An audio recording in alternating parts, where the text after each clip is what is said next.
YouTube వ్యూయర్స్ను Amritavarshini channel సాదరంగా ఆహ్వానిస్తోంది. ప్రస్తుత భాగంలో శ్రీ గణనాయక అష్టకం వింటారు. గణనాయక అష్టకం.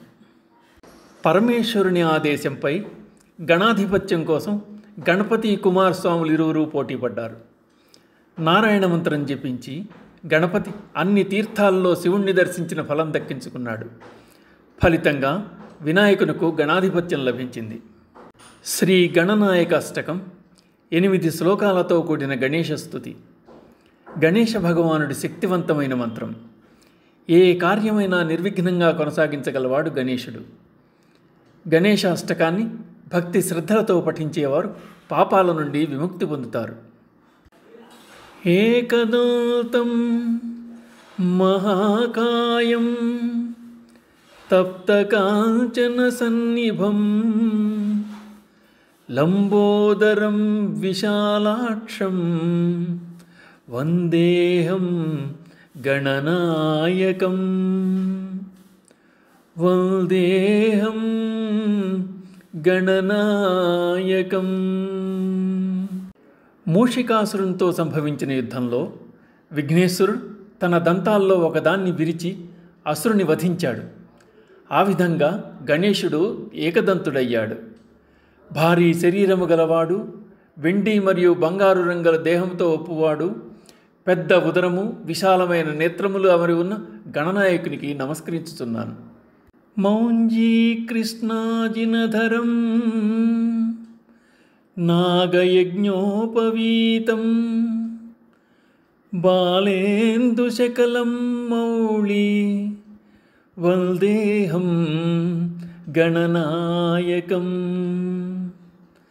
వందేహం గణనాయకం. విజయుడు పొగరంగు కలిగిన దేహఛాయ గలవాడు, సర్పమును యజ్ఞోపవీతంగా ధరించినవాడు, శిరస్సుపై చంద్రుడు నెలకొని ఉన్నవాడు అయిన గణనాయకునకు నమస్కరిస్తున్నాను. చిత్రరత్న విచిత్రాంగం చిత్రమాలా విభూషితం కామరూపధరం దేవం వందేహం గణనాయకం. వందేహం గణనాయకం. చిత్రమైన శరీర భంగిమలతో విచిత్రమైన మాలలు ధరించినవాడు నృత్య గణపతి. కామరూపధరుడైన గణనాయకునకు నమస్కరిస్తున్నాను.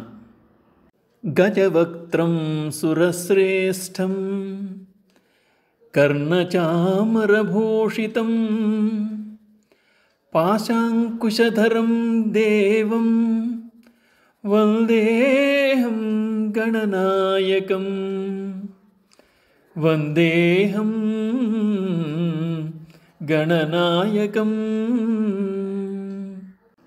గజాసుర సంహార సమయంలో అసురుడు తన శిరస్సు లోకమంతా ఆరాధింపబడేటట్లు, శివుడు తన చర్మాన్ని వస్త్రంగా ధరించేటట్లు వరం కోరుకున్నాడు. గజాసురుని గర్భం నుండి బయటపడిన శివుడు కైలాసం చేరుకున్నాడు. శివుని ప్రవేశాన్ని అడ్డుకున్న బాల వినాయకుని ధిక్కారానికి ఆగ్రహించి అతడి శిరమును శివుడు ఖండించి వేశాడు. పార్వతీదేవి దుఃఖించగా శివుడు తాను తెచ్చిన గజాసురుని తలను ఆ బాలును కమర్చాడు. ఆ విధంగా వినాయకుడు గజముఖుడయ్యాడు. ఆ కారణంగా ఏనుగు ముఖాన్ని కలిగి ఉన్నవాడు, దేవతలలో శ్రేష్ఠుడిగా పరిగణించబడేవాడు, కర్ణచామరములతో అలంకరింపబడినవాడు, పాశము అంకుశము ధరించి ఉన్నవాడు అయిన గణనాయకునకు నమస్కరిస్తున్నాను. మూషికోత్తమం ఆరుహ్య దేవాసురమహాహవే యోద్ధుకామం మహావీరం వందేహం గణనాయకం. వందేహం గణనాయకం. మూషికాసురుని వధానంతరం అసురుడు ఎలుకగా మారి గణపతికి వాహనం అయ్యాడు. ఎలుకను వాహనంగా చేసుకుని దేవాసురులచే పూజింపబడువాడు, మహావీరుడు అయిన గణనాయకునకు నమస్కరించుతున్నాను.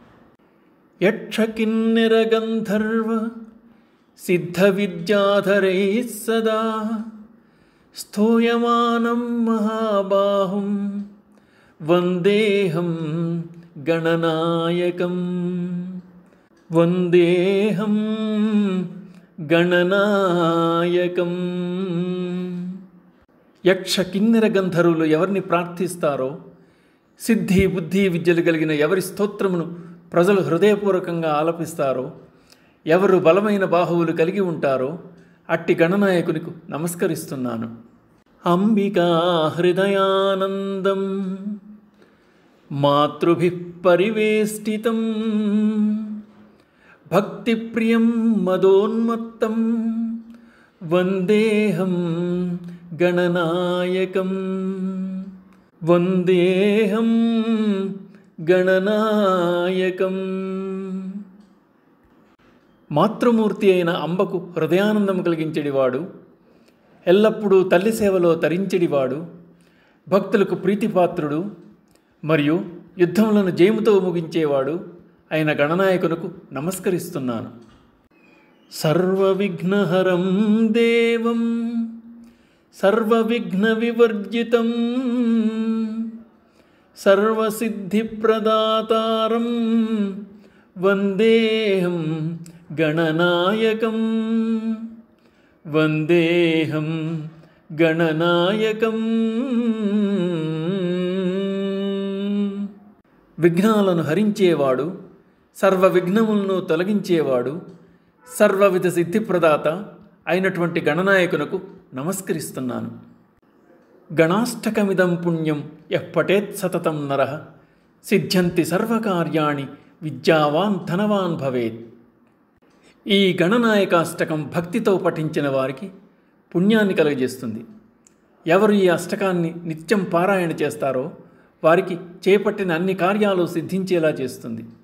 భక్తులకు విద్యను ధనమును ప్రసాదిస్తుంది. ఇది శ్రీ గణనాయకాష్టకం. శ్రీ గణేశాయ నమః. యూట్యూబ్ వ్యూయర్స్ను